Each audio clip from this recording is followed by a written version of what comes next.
But while all of this is going on and we're all concerned, illegal logging is still rampant in this country. We've had two inquiries. First was the Barnett inquiry.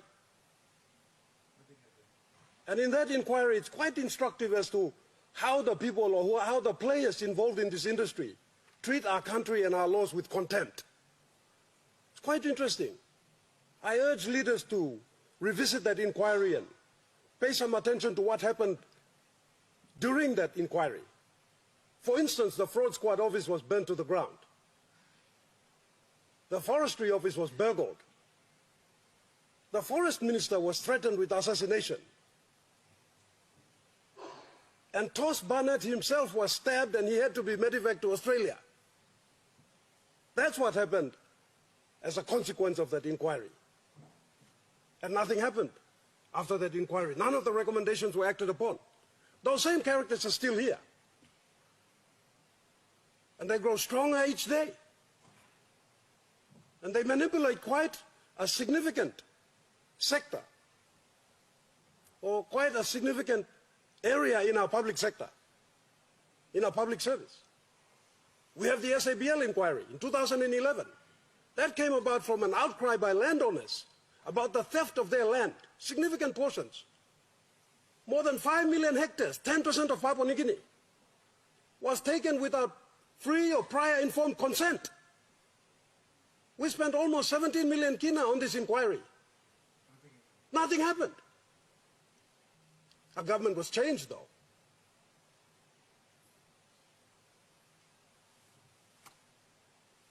So what are we going to do? As stated by Governor Bird, the declared date or year for the banning of round log exports was 2020. We've now extended it to 2025.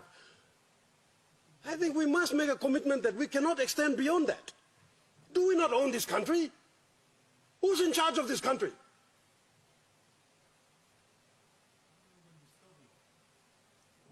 What are we scared of?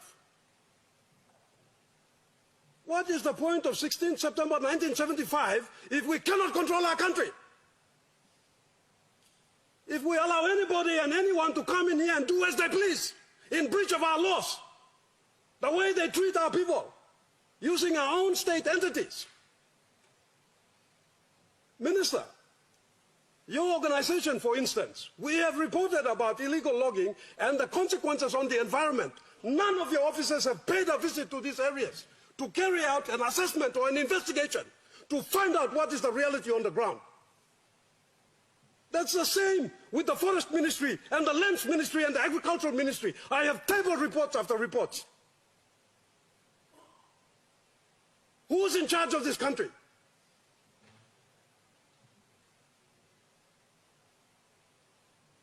And we are losing these forests as we speak. And the landowners cannot go to court because they can't afford lawyers. And the people they are against are very powerful entities. They get the best lawyers. I'm in court already. I've got 2 cases against me. For what? For standing up on behalf of my people. Because my government agencies are not supporting me. They're not standing with me. And what's the point of passing all these laws if we cannot enforce them? What is the point of having all these organizations? I mean, you think about it. Conservation and Environment Protection Authority. What do those words mean? What are we out there protecting? What are we out there conserving?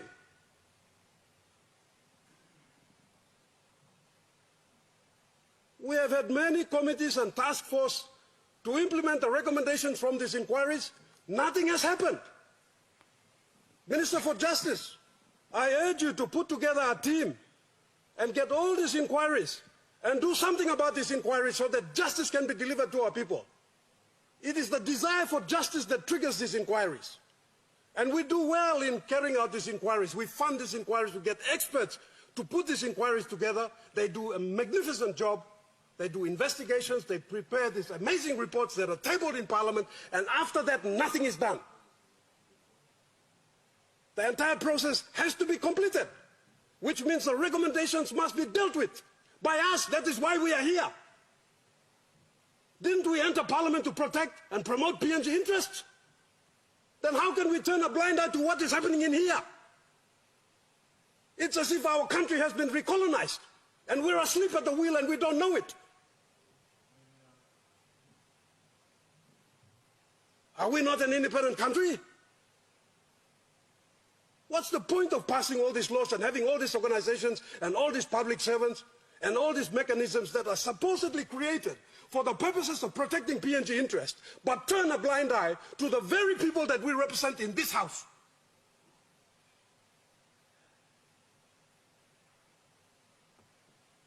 We house the third largest rainforest in the world, 7% of the world's biodiversity. We pump out enough oxygen for 80 million people in this world. We are contributing significantly to the lungs of the world, the breathing apparatus of this world. And at this very moment with COVID, we should be empathizing, because what does COVID do? It attacks you and your breathing apparatus, your lungs. You can't breathe. And that's what we have been doing to this earth. And we have a platform to stand on and speak. And I want to commend the Prime Minister. I'm proud of the Prime Minister. He has made mention of this at United Nations. He has decided that he is going to step up and speak. Thank you, Prime Minister. But I want you ministers to support our Prime Minister. Do your part in your responsible areas of management.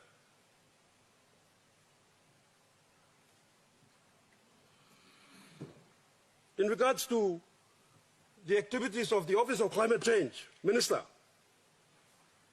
I have it upon very reliable information that there are organizations that are trading using our information and our forest and generating revenues for themselves at our expense. We don't even know about this. If we're going to be involved in the business of carbon trade, for instance, where we offer our forests in trade and say, we, the custodians and stewards of these rainforests, we will protect this forest. And we are wanting to go into the business of monetizing from our forests, not liquidating our forests, which is what we have been doing. There must be a fair trade. Then we must work on the carbon price. The current carbon price is a disincentive. It's not an incentive. It's pegged at between $5 and $35 per atmospheric carbon cubic meter. That's a joke. It should be far higher at $80 plus. Then we have to engage with reputable, reliable organizations that will work with us. Not carbon cowboys. We have a lot of those coming into this country because all types of creatures come into this country and do whatever they want. Our borders are wide open. Anyone can come here and do business. So we must have a means by which we can screen these type of characters that are coming to this country. We must have a national register. We must ensure that there is free and prior informed consent. There must be adequate information given to our people so that they understand what is happening to their resources and how they stand to benefit, and the very vital, important role they play in this world as custodians and stewards of this amazing forest that we have. That has to happen, Minister. You have to have those mechanisms in place. There are too many carbon cowboys running in and out of your office, Minister. We have to filter this riffraff out and put in place genuine people who know what they're doing and who will partner with us and work with us.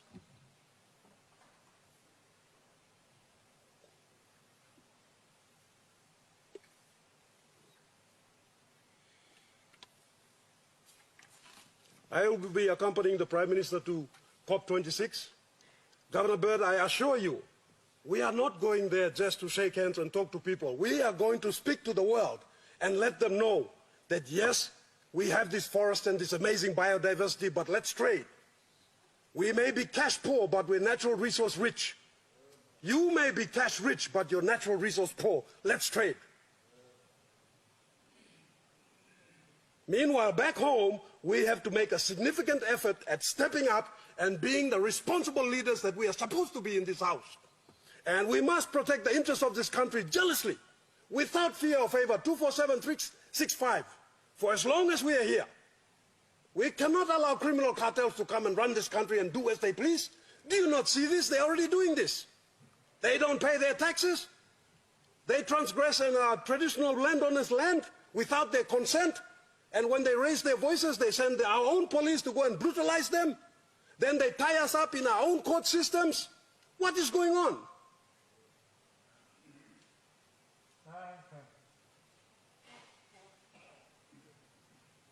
Some of us are getting sick and tired of them, and we're getting sick and tired of the way that things are done in such a way that it entertains them against us, those who are genuine.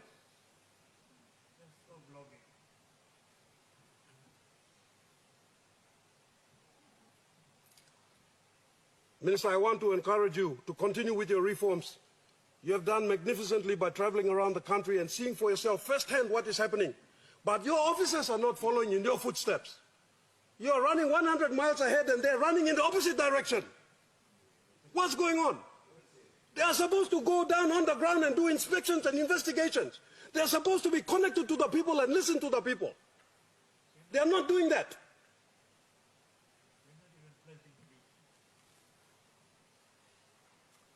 So I will support this bill, Minister, but I will be very critical of how it operates, and I assure you, on behalf of the people of Oro, we are going to, and on behalf of the people of Papua New Guinea, those from forested areas, those whose voices we often ignore in here and out there in the government departments, where our public servants who are supposed to be the secondary gatekeepers of our economy are failing our people.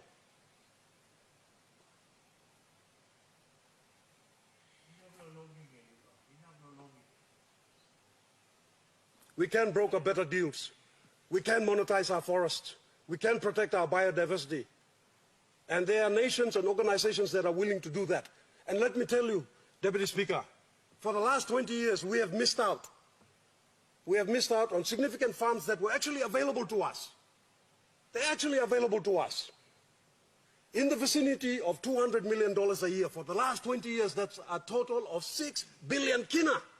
We have missed out. Why? Simply because we have failed to deliver the necessary requirements in paper, in documentation, in presentations to the appropriate organizations.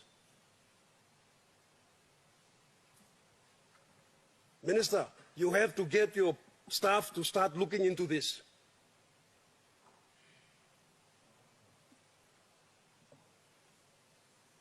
Thank you, Mr. Deputy Speaker. Esteemed leaders, forgive me if you see that I am a little bit passionate about what is happening in my country, but I have seen it in my province and I'm sick and tired of it. I'm sick and tired of the way these people are behaving in my province. And I'm sick and tired of the fact that my own brother ministers in here continue to ignore all these reports that I've been tabling in their offices. I have taken court cases on behalf of my landowners, and we are stuck in court, and none of these ministries are assisting me. Prime Minister, your ministers are not listening to us. They are not listening to their people.